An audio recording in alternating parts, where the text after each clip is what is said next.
I just have a couple more questions here this afternoon. And I'll probably direct this to you, Chairman Lowry. It's pretty clear that a tribe's authority to basically determine to define its membership is really central to its existence as an independent political community. The legislation that Senator Tillis has introduced directs the Secretary of Interior to verify the Lumbee tribe's role for service delivery purposes. Mm-hmm. The verification is limited to confirming documentary proof that members meet the criteria established in the tribe's constitution that was adopted November of 2001. So a couple questions for you this afternoon. Right now, as it stands, what is required for enrollment in the Lumbee tribe? Yes, ma'am. Thank you for the question, Senator. So we have a base roll. We have a couple base rolls. One is the 1900 census and one is the 1910 census. And the reason those are our base rolls is because that's the first time that the federal government in the standard census process actually identified American Indians. And so you have to be able to trace your lineage directly back to the 1900 or 1910 census. So if you do not have a ancestor that was documented by a federal census as an American Indian, you cannot be a member of our tribe. Also, you have to maintain contact. So we're very big on, if you do not live home, you have to come back home. You have to come back to the homelands. And so what does that mean when you say maintain contact? Yes. Come back for like an annual meeting, or what specifically? Well, we have it where you have to come back every 7 to 8 years. Okay. So you have to come back, you have to visit, you have to maintain a relationship with your people. So you cannot become, you cannot go and get your citizenship and then leave out and never come back home. So we require our citizens to come back and to maintain contact with their tribal community. And at this moment, how many do you currently have enrolled? We have just over 60,000 enrolled citizens of the Lumbee tribe of North Carolina. Okay. And then the source documents for enrollment are the two that you have just described. You have to Yes, be able ma'am. to trace back to just those two. Yes, ma'am. Okay.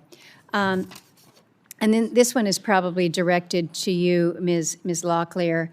There's been a fair amount of discussion today about the various names over the course of a century, and it wasn't until later that the Lumbee officially adopted their name. Because the point has been kind of disputed by witnesses today and made a little bit of an issue, can you state for the committee record today which historical tribe or tribes the Lumbee tribe descends from? I can, and I can do so based on the record that's been developed by this committee. There are two principal sources for that: the O.M. McPherson report from 1915, which identifies the ancestry of the tribe as the coastal North Carolina tribes, Siouan-speaking, related tribes, including the Cheraw, the Hatteras, and others. In addition, you had the testimony of John Swanton, a preeminent anthropologist in the field, in 1934, who testified that in his view, the tribe descended principally from the Cheraw and related Siouan-speaking tribes. That's been the consistent theory. As a result of that theory, the Lumbee people became dissatisfied with the name that the state of North Carolina had imposed upon them in the various state laws that recognized the tribe, first Croatan, then Indians of Robeson County, and then Cherokees of Robeson County. And as a result of that pressure from the Lumbee tribe, in 1952, the state of North Carolina conducted a referendum among our members and said, which name do you choose to go by? And we overwhelmingly, almost unanimously, chose the name Lumbee, which, as I indicated earlier, we had used informally since at least the 1920s. That's important, too, though, because it shows a link between the current Lumbee tribe and the Cheraw community. The Lumbee tribe resides around Lumber River.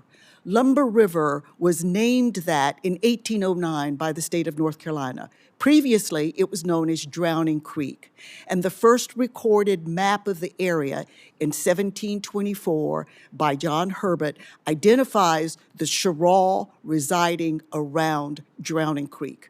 We have been there ever since. It's the same community regardless of the name. And let me say in one final point that, again, the administrative process that our opponents so embrace specifically provides that if there is an entity, a collective entity that has existed for at least 50 years, which is plainly the case at Lumbee since 1885 in the school records and the federal census records that show it, that entity can be recognized, and I'm quoting here, notwithstanding any absence of or changes in name. It's not the name, it's the Indian people that you're recognizing. Final question. Final question I will direct to you, Chief Hicks. The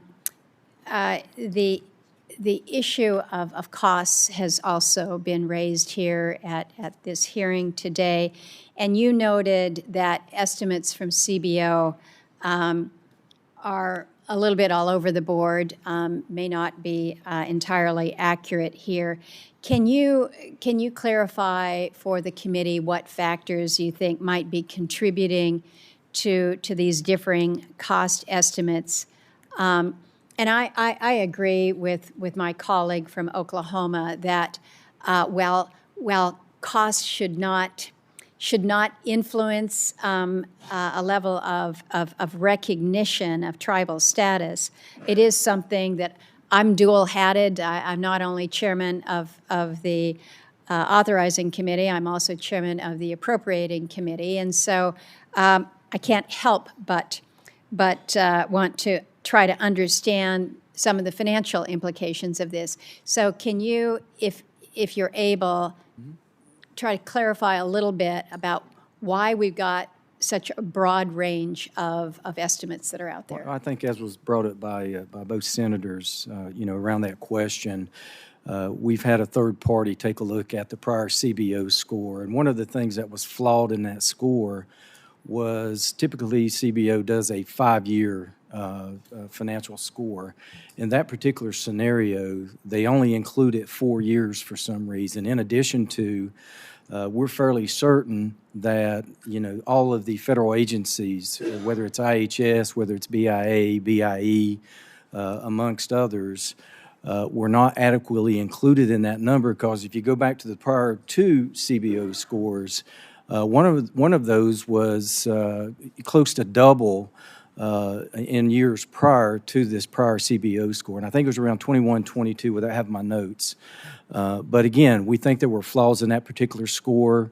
The estimates that we think over a 5-year period is probably in the range of $2 to $2.3 billion over a 5-year period, if all agencies are included.